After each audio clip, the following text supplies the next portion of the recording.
In the winter of 1952, a nun was found hanging at an isolated mountain abbey. Her eyes were gone. What followed was a sequence of reports so strange the church moved in silence. This is the story of a cracked seal, an unblinking face, and a door some say should never have been opened.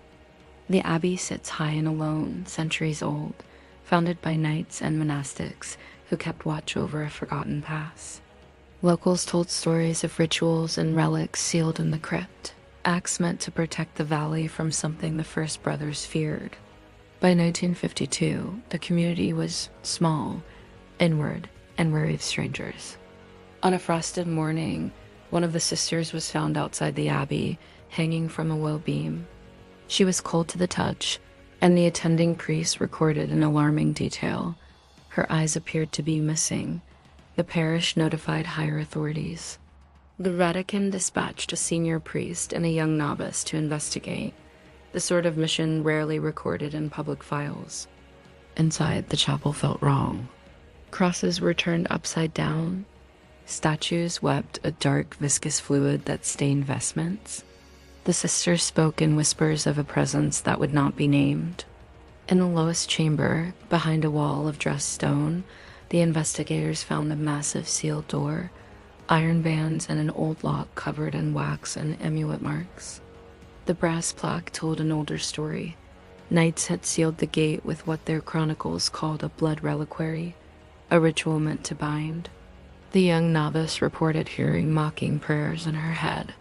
She described seeing a pale figure like a nun, its face unmoving, a smile that never reached the eyes.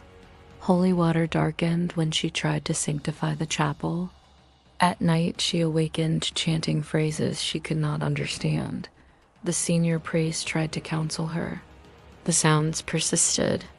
Old records, partly burned and redacted, told of a distant siege. Knights sealed the crypt with iron, relics, and oaths. They swore no light would pass that threshold. Whether the blood reliquary was literal or allegorical is unclear. By the 20th century, the seal had weakened. The priest's notes suggest it had been tamped by damp and time, and that something may have stepped through when the barrier failed. The priest and sisters attempted to reseal the door, reading litanies and burning consecrated oils. The novice claimed the presence fought back.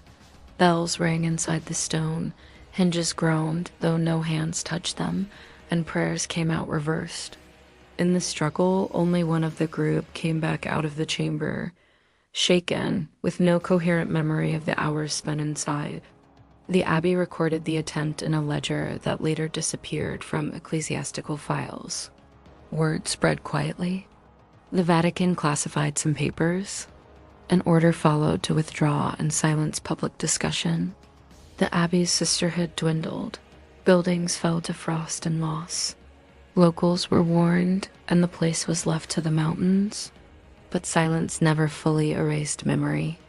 Soldiers and shepherds in later decades reported strange lights at the windows, chanting heard backward on winter nights, and a tall shadow that stands in the belfry when the moon is full. Local folklore mutated the incident into names: the Unblinking, the Defiler, the Doorkeeper.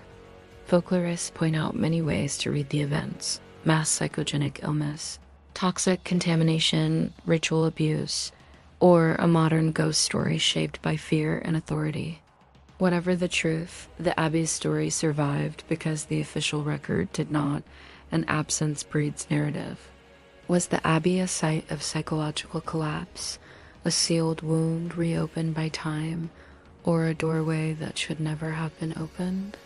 The documents are gone, some witnesses silent, and the door remains a dark seam in the mountain.